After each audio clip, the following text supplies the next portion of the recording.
Hey guys, Keith War here. I did an interview today with a homeless man who was born deaf. He can't hear, he can't speak. There's going to be some dead air in this video. Please stick with it. I hate when people preface things with a commercial like this to tell you about what they're going to, talk about with some stupid whatever. So I'll make this short, brief, and to the point. There were other questions I wanted to ask him. There were many things that went through my mind as I was walking home from the interview, but there just wasn't enough time to make this a video that could be realistically watched in an amount of time that was reasonable, if that kind of makes sense. One question that I did ask him is if he'd ever been to jail for being homeless, and he didn't understand that, and he said he had been to jail 30 times for trespassing. And I told him that's exactly what I meant by going to jail as a result of your homelessness. Anyways, like I said, I tried to have presence of mind to narrate through some of the dead area time. So if you just kind of stick with it. And the other thing is this is kind of an interactive video. If you guys can look for the names of the people that we're looking for that could possibly help him in the description, that would be great. I know of like Google and zap a search to find people. If you got something else, leave a comment on the video, and who knows, maybe we get this guy off the streets. But anyway, for now, on to the video. Today is Thursday, May the 18th, 2017. I'm Keith War, and welcome to another episode of Homeless in Titusville. And today I'm doing an interview with a man named Brooks Stephen Reed. Brooks is deaf. I don't know if you can imagine what it's like being homeless, and then to compound that homelessness, being deaf and mute, not being able to speak or communicate. If the police stop you, what's going on? I've asked him a few questions to kind of get this interview moving, but we're going to ask him some more stuff. So I asked him here what his name was and how old he is. He says that he was born deaf on September the 28th, 1951, and that he's 66 years old. So he says that he does not live with his mother or his father anymore, and he's never been married, and he doesn't have any children. So bear with me on this interview.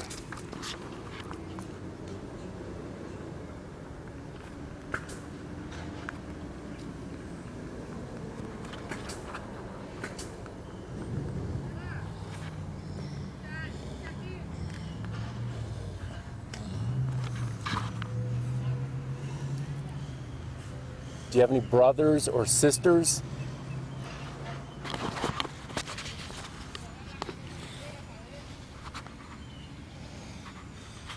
None. So I'm very interesting how he learned to read and write. You learn to read and write if born deaf.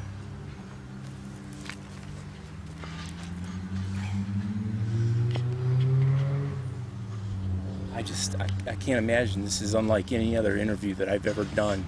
This is very difficult for me. I wish I could communicate better with him.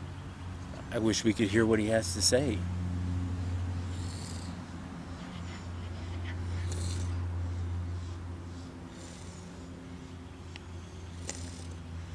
I asked him, how he knows how to read and write if he was born deaf. I would think that would be difficult. And I'm wondering, he says he's writing kind of at school, but I'm thinking it's got to be some kind of a special school, something for people that are deaf and mute,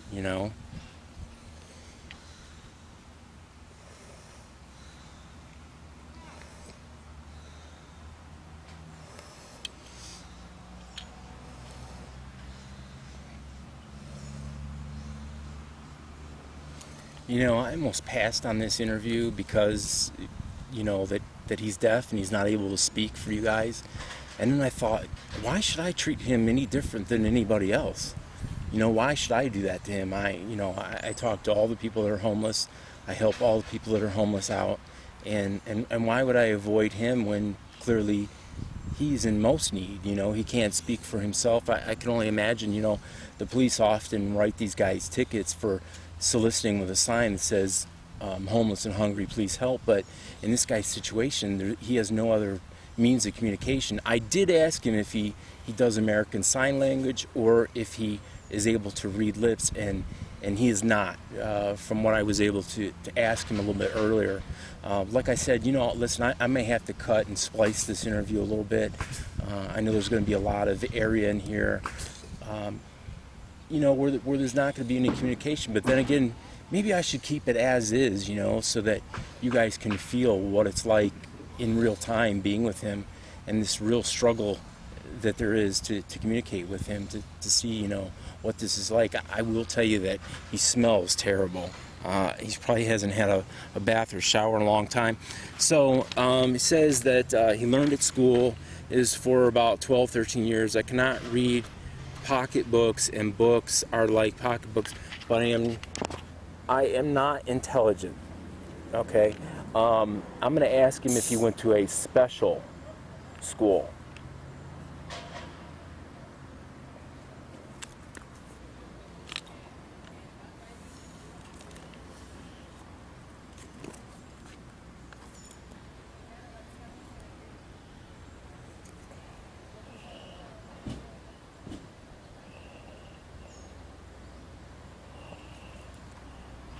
So he says, no, he did not go to a special school, just a normal school. He graduated probably around 1970 or so. So I'm thinking, schools weren't really equipped to handle somebody like him, that's deaf and mute.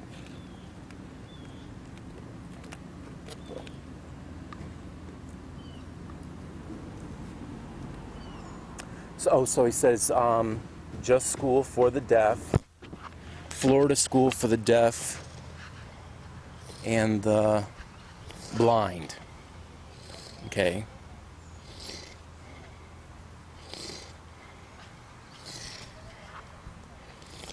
In St. Augustine, Florida.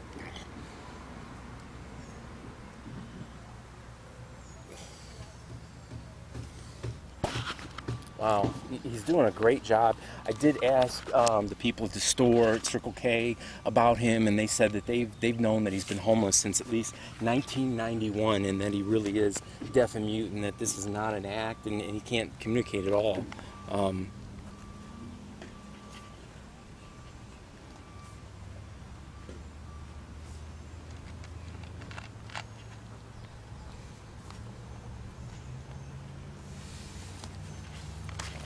So I'm asking him how long he's been homeless.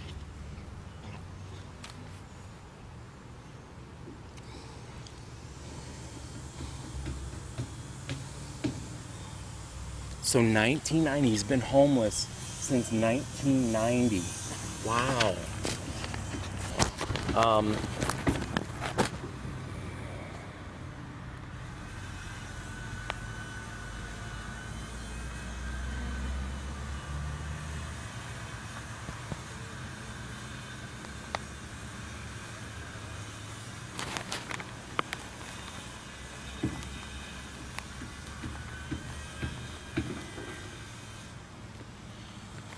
So I'm asking him here if he has any living family and if they're willing to help him.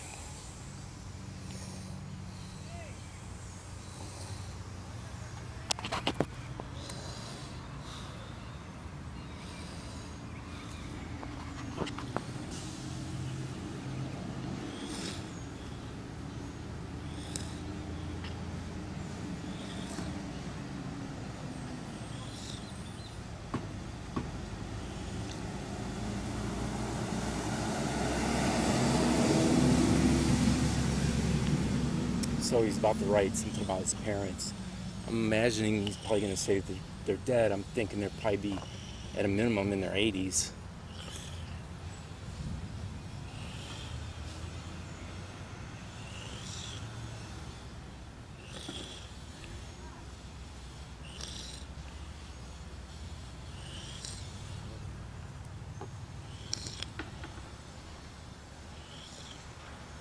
Broward County, he says that they live.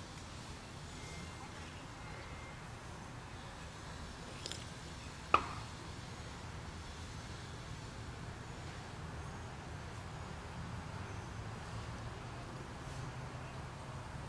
don't know where.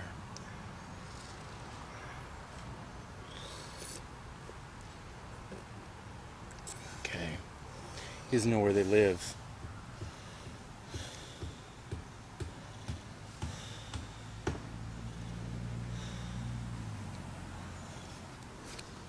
Okay, so here's the next thing I'm going to ask him.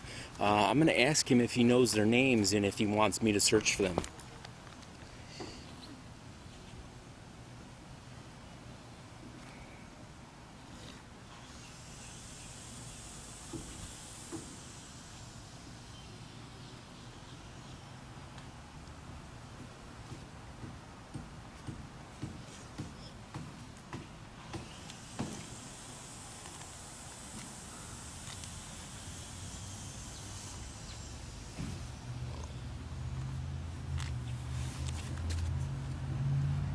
So I'm going to ask him if he wants me to search for him and if he wants me to tell them where he is.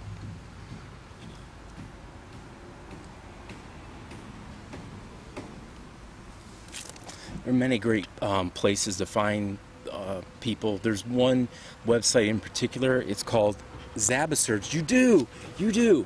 Okay, great. He wants me to help him find his family. Okay. So here's what we're gonna do. I'm gonna ask him for names.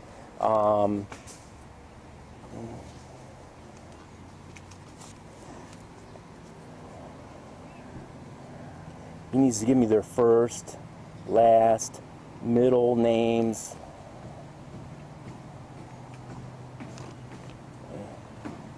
And birth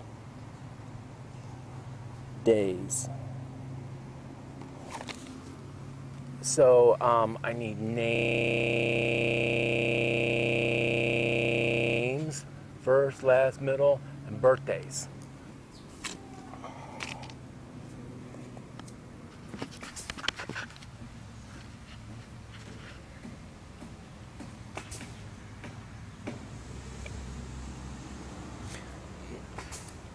Not for you, for your parents.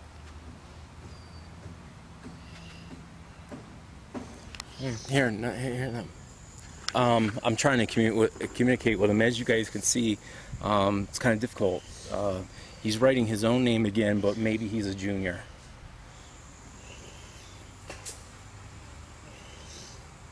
This is you.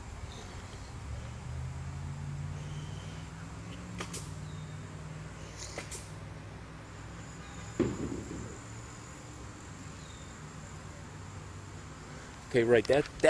That's you. Look, this is all you. Okay. Look, I need mom, dad. I need your mom and your dad's names, and their birthdays.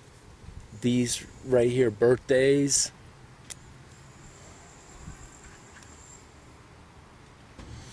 I mean, this is exciting. Could you imagine? Maybe I will be able to hunt his family down. Maybe you, my viewers, maybe you guys can help me.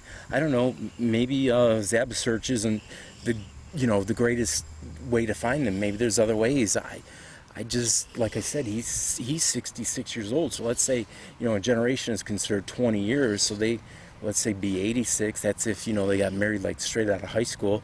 I mean, my wife and I did. I had my first child when I was 19 years old. So let's see if he knows their birth dates.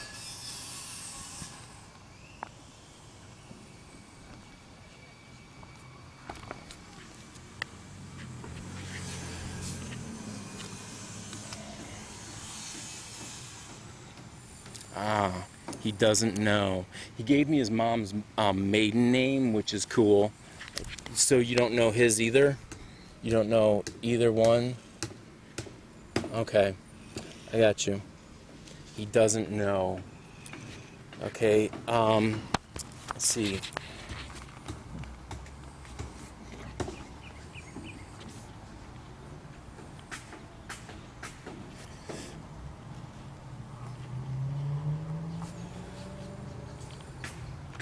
And let's see, what is the last address you remember?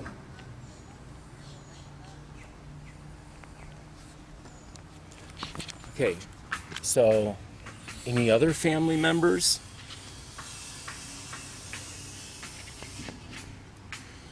No. Okay. And then what is the last address you remember?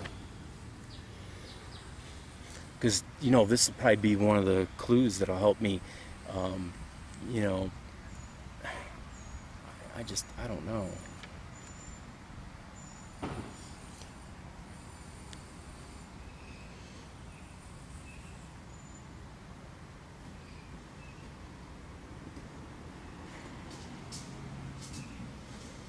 So, 102 Chipola Road, Cocoa Beach, Florida.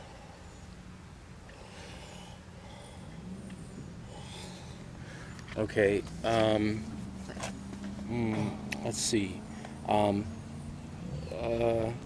let's see. How about the last time? When was the last time you saw them?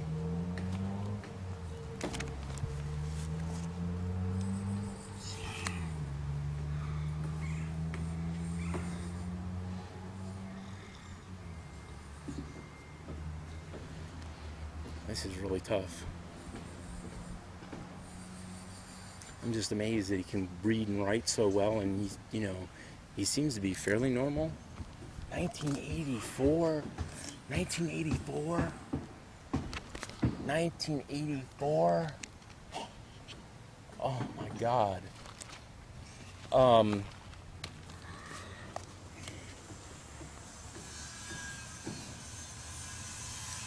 I mean,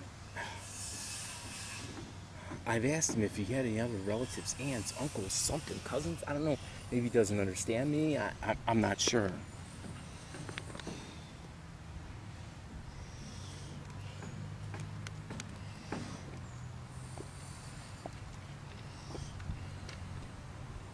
Like I said, I'm sorry this interview is so long. If it is long, I'm also sorry if it doesn't seem to go at a pace that's comfortable for you guys. So let me think. What else? I know. Let's see. Let's see. Do you remember a phone number?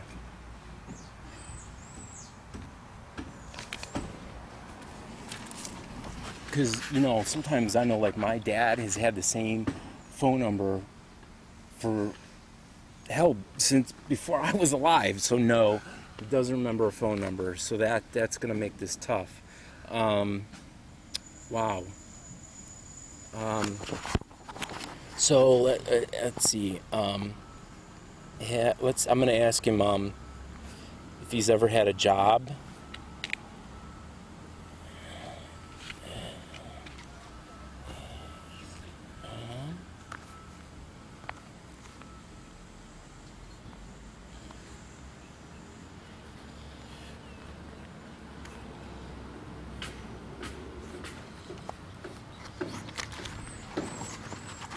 So he's reading now if he's ever had a job, and he's ever lived on his own.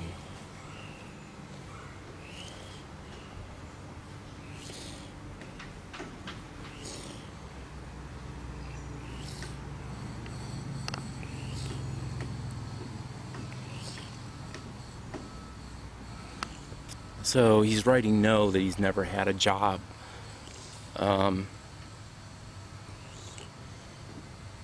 Oh well.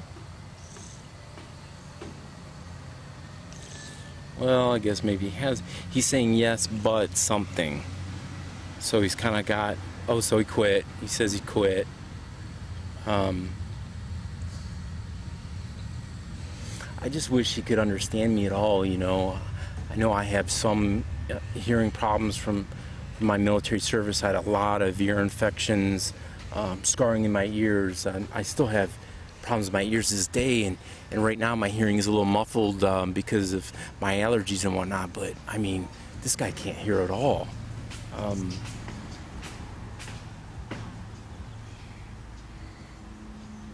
Okay, so quit career, reproduction at Titusville, Florida, something in February 1971. Okay, wow, okay.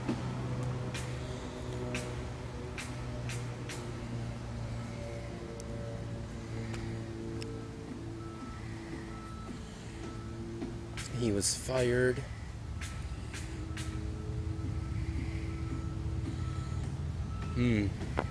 Like I said, I know this interview is tough for you guys. You know, you want the interview to move along, and I get that. But again, like I said, this is this is in real time. This is really how it is for him, communicating, and you're experiencing what I'm experiencing here firsthand. So okay. So he's 66. So I'm going to ask him if he gets Social Security.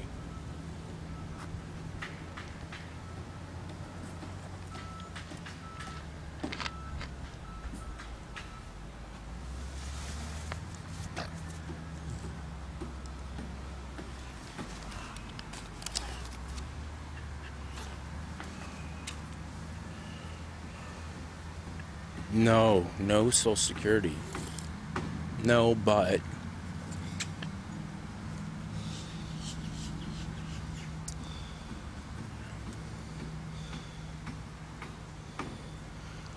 so I will end this interview soon. If I learn anything more about this guy, I'll be sure to pass it along. For those of you who live in Titusville, Florida, here, local area, I found him at the Circle K on Highway 50 at US 1.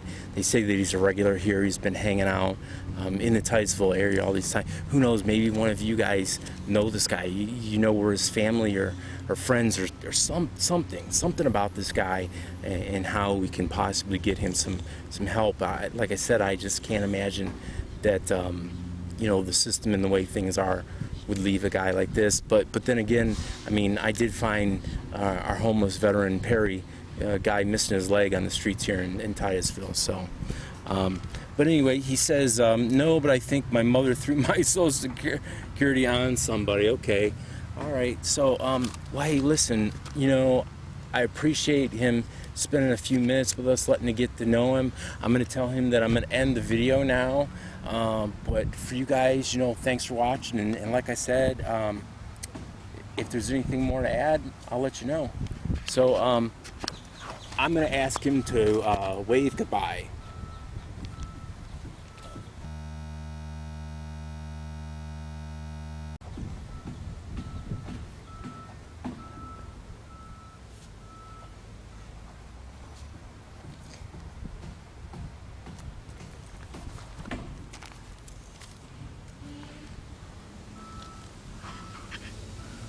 So there he is.